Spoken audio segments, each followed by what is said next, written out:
Hi, it's Tom Fiet. Thanks for joining us, and we're going to continue these little discussions today. We're going to talk about how to read the Bible. It seems like a pretty basic sort of operation, but it's very, very nuanced and difficult for a lot of people to understand such a big and important book. And I would say that for the three major religions, Judaism and Islam and Christianity, all of us struggle with our holy texts. They're big books. They are important, filled with enormous subject matter. And for a reader to step into these sacred texts is no small matter, and it takes some training and humility, and really the best of what we have to bring as readers into these marvelous texts. But I'm a Christian, so we'll take a look at the Bible and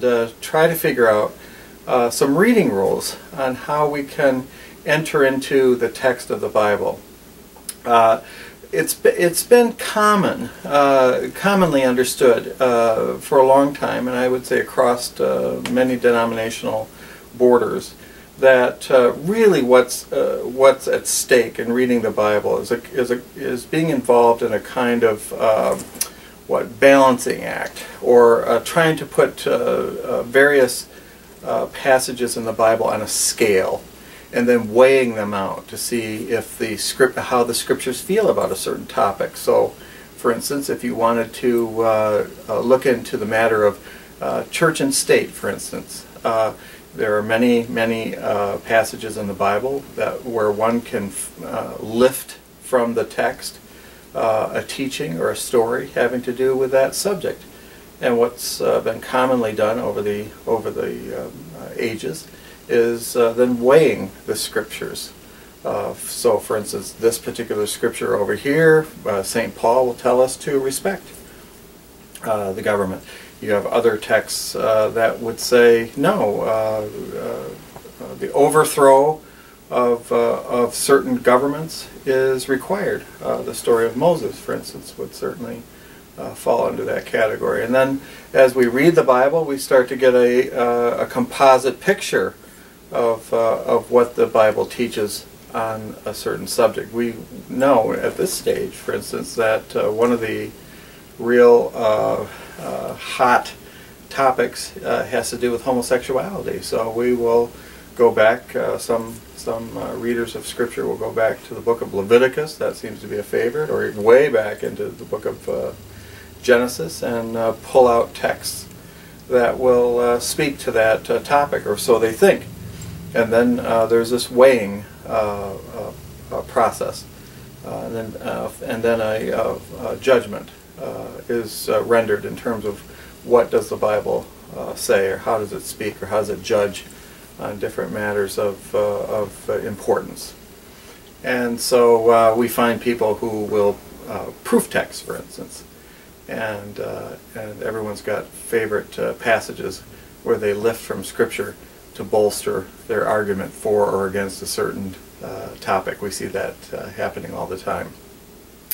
We also see from a different corner of Christianity others that would, what we would call, deconstruct, be in the practice what's called deconstruction of texts. We want to get behind the text in terms of its historical setting and literary setting, and even trying to understand and discern who were the writers writers of these texts, to find out really what is their situation in life where they're writing these stories or the mandates or the poetry found in the Bible. It's a deconstruction. It's like taking a car and pulling all the pieces apart, and then you have them all on the floor. The thinking being, if we know all, if we can extract and isolate all the various parts of a passage, we will be able to better understand how that passage was created and finally built in the manner that it was.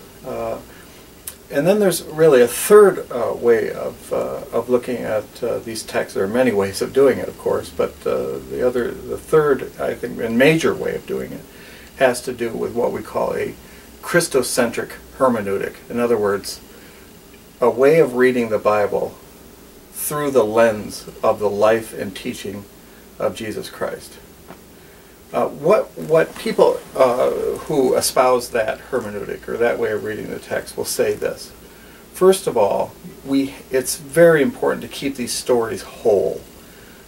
It's perfectly fine to deconstruct passages, but really these passages were, especially the stories, were intended as a whole, and they were finally redacted as a whole for a reason. They're trying to teach us something. And the best way to understand the wisdom of that particular text is to leave it whole.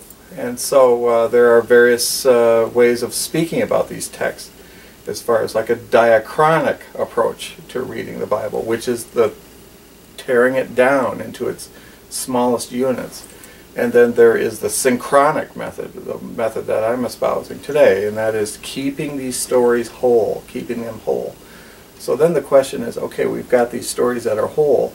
How is it best that we interpret these passages, especially the stories found in the Bible? And here's what I'm offering today, and that is a Christocentric hermeneutic. We're going to read these stories through the lens of the life, teaching, death, and resurrection of Jesus. So this is how it would play out, for instance, in the homosexuality debate.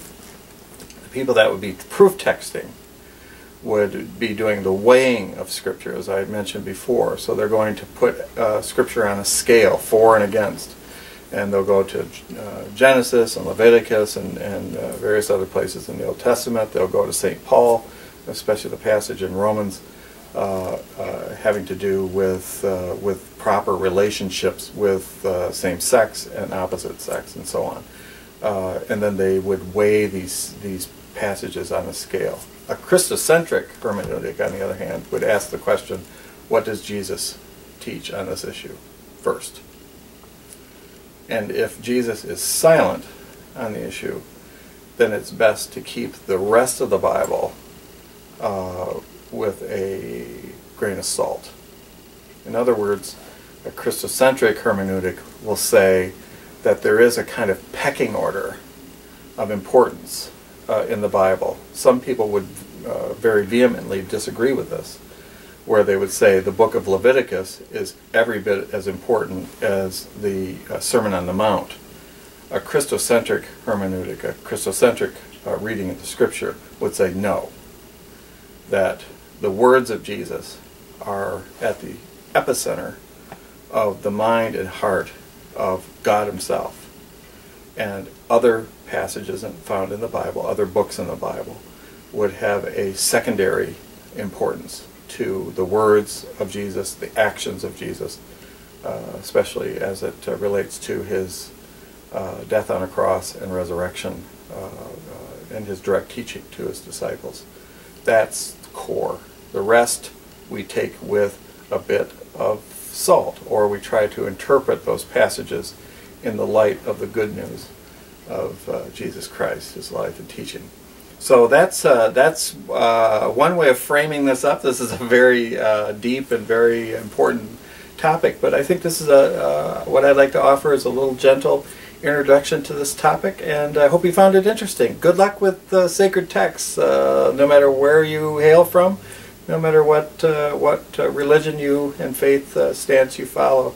The way we enter these texts, whether you're a Muslim or a Jew or a Christian, is so very important.